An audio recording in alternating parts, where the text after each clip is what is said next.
परम पूज्य बाबा साहब डॉक्टर भीमराव अंबेडकर जी ने बहुजन समाज से क्यों कहा था, कांग्रेस के कभी भी चवन्नी भर के मेवर नहीं बनना। कांग्रेस शोषित की सबसे बड़ी दुश्मन है। कांग्रेस बाबा साहेब के खिलाफ अपने लोगों द्वारा भ्रम फैलाने का काम करती है कि बाबा साहेब कांग्रेसी थे। आज़ादी के बाद बिना आम चुनाव के पहली अंतरिम सरकार बनी थी, जिसमें अंग्रेजों द्वारा यह तय किया गया था कि सर्वदलीय सरकार बनेगी। बाबा साहेब डॉक्टर अंबेडकर को उनकी खुद की पार्टी के कोटे से मंत्रिमंडल जगह दी गई थी। बाबा साहेब कभी भी कांग्रेस के सदस्य नहीं रहे। कांग्रेस बाबा साहेब की सबसे बड़ी और बहुत बड़ी दुश्मन रही है। संविधान सभा में जाने से रोकने के लिए बाबा साहेब के साथ बहुत धोखा कांग्रेस के गांधी और नेहरू ने किया। बाबा साहेब को उनके शिष्य पूज्य जोगेंद्र नाथ मंडल जी ने अपनी सीट जैसूर खुलन्ना, अब बांग्लादेश में है, से इस्तीफा देकर बाबा साहेब को चुनाव लड़वाया। बाबा साहेब चुनाव जीतकर संविधान सभा में पहुंच गए।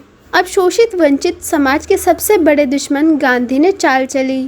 जैसूर खुलन्ना को पाकिस्तान के हिस्से में दे दिया से बाबा साहेब पाकिस्तानी संविधान सभा के सदस्य हो गए, जबकि यह तय हुआ था कि जिस हिस्से में 50% से ऊपर मुस्लिम समाज की आबादी होगी तो वह पाकिस्तान में जाएगा, लेकिन यहाँ 60% से 70% आबादी दलित समाज की थी। अब बाबा साहेब इंग्लैंड पहुंचे और वहाँ के प्रधानमंत्री से मिलकर अपनी बात रखी। बाबा साहेब ने बताया कि मेरा समाज भारत में रहता है, मैं पाकिस्तान जाकर क्या करूंगा।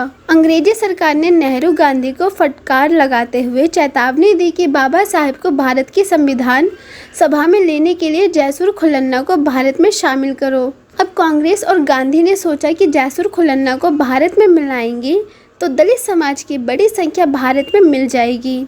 आने वाले समय में संख्या बल के हिसाब से ये देश की सत्ता पर काबिज न हो जाए। इन सभी बातों को ध्यान में रखकर कांग्रेस ने पूना सीट से अपने सदस्य जयकर को बाबा साहेब को निर्दलीय चुनाव लड़वाकर संविधान सभा में भेजा। 50 में धोखेबाज कांग्रेस और नेहरू ने बाबा साहेब के खिलाफ उनके ही पीए काजोलकर नाम के चमार को खरीद लिया और बाबा साहेब के सामने खड़ा कर दिया। नेहरू ने उस समय 25,000 रुपए की मोटी रकम काजोलकर को दी थी, जो आज सैकड़ों करोड़ रुपए के बराबर है।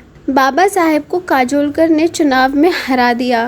1954 में बाबा साहेब ने भंडारा से चुनाव लड़ा। वहां भी कांग्रेस ने बोरकर नाम के चमार को खड़ा किया और धन बल से वोट खरीदकर बाबा साहेब को हरा दिया। बाबा साहेब के त्याग, तपस्या और बलिदान से अंग्रेजों से लाया गया जब कांग्रेस और गांधी ने छीन लिया था, उस समय जगजीवन राम जैसे गांधी के गुलाम बाबा साहेब के खिलाफ खड़े थे। कांग्रेस ने हमेशा जगजीवन राम को बाबा साहेब के खिलाफ हथियार के रूप में इस्तेमाल किया था। बाबा साहेब को कांग्रेस के जगजीवन राम के होते हुए भारत रत्न नहीं दिया। कांग्रेस और जगजीवन राम ने बाबा साहेब अंबेडकर के नाम और उनकी विचारधारा को जमीन में दफन कर दिया था। कांशीराम भारत की धरती पर पैदा हुआ, जिसने अपने बाप और उसकी विचारधारा दोबारा से जिंदा किया और अंबेडकरवाद की सबसे बड़ी दुश्मन कांग्रेस से बदला लेते हुए उत्तर प्रदेश की धरती कांग्रेस को उखाड़ फेंका। संसार के कोने कोने में जय भीम जय भारत का नारा बुलंद करने वाले सिर्फ और सिर्फ मान्यवर कांशीराम साहब और उनकी बीएसपी है।